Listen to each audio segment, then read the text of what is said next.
Good morning. Welcome to Friday morning's thought for today.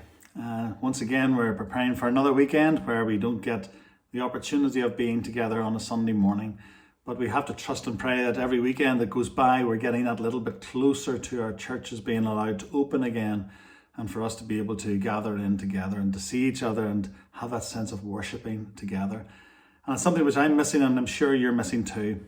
But I want to take you to a wee bit of encouragement on a Friday morning as you prepare for the weekend. I don't know what sort of week you've had, but I think there's a wonderful picture within the reading that we looked at last Sunday when we read together Mark chapter 4, and especially really towards the end of that second parable that Jesus told about the mustard seed. I'll read the parable for you and then just say something about it, which I didn't have time to address on Sunday. And Jesus said, with what can we compare the kingdom of God, or what parable shall we use for it?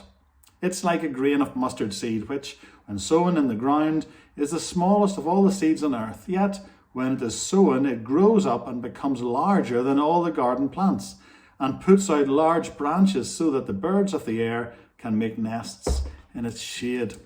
Now, I didn't mention this on Sunday, but I would love to have had the opportunity to do so, but I wanted to keep it because we've been thinking about this idea of the kingdom of God this week, and how the kingdom of God started way back with God's creation and his reign over everything, and how sin tried to steal that away, and how God then redeemed it through Jesus, through the promise and covenant he made with Abraham, through to David, etc. And so how we now as believers are part of the establishment. Christ established the kingdom of God here. We have a role to play as well for allowing that seed, that good news of God's kingdom to go out to all people.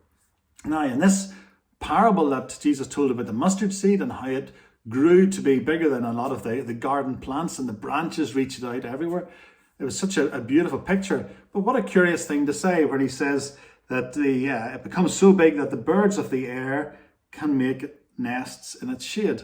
Now, for us, once again, we read it as people who don't necessarily have a strong Old Testament background, where this doesn't necessarily mean anything to us. We're just simply reading, okay, it grew big enough for birds to come and nest in. Okay, that gives us an idea of how big this little seed grew. Jesus was speaking about the kingdom of God being so small and so tiny in everything that you almost wouldn't notice it, and yet it grows throughout the world. And we've seen how God's kingdom is growing throughout the world. Even today, there are countries where people are hearing for the first time about Jesus. God's kingdom is once again stretching across this planet. So it's growing in a sense from that tiny seed, that tiny promise that God made. It is now becoming such a huge thing across the world. But this phrase about the birds, this is a phrase which is echoed a number of times in the Old Testament. And let me read for you where it's echoed in Daniel.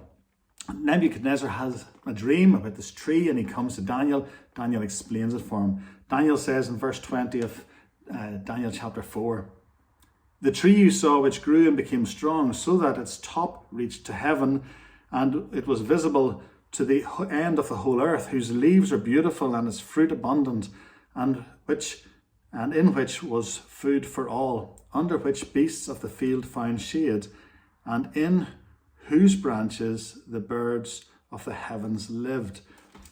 And basically what Daniel was explaining to King Nebuchadnezzar was that your reign would extend across the world, and that all people would come and find shelter in your reign. Now, when Jesus used the words of this prophecy from Daniel, he was referring to the kingdom of God now being this tree, this massive tree with the big branches that the birds of the air would come and find nests in. Now, the birds of the air in the Old Testament, referring to the branches of the tree, was often used as a reference to the Gentiles finding their place within the kingdom of God.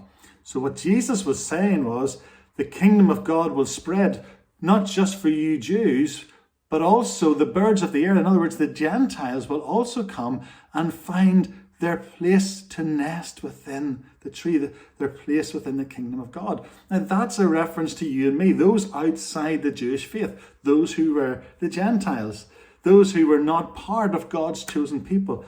there was provision being made for them by Jesus in saying this, that this message would go also to the Gentiles and that they would also be part of the kingdom of God. What an incredible thought, that we're included in this, that even there, Jesus speaking about the kingdom of God was basically saying to everyone, the Gentiles have a place here as well.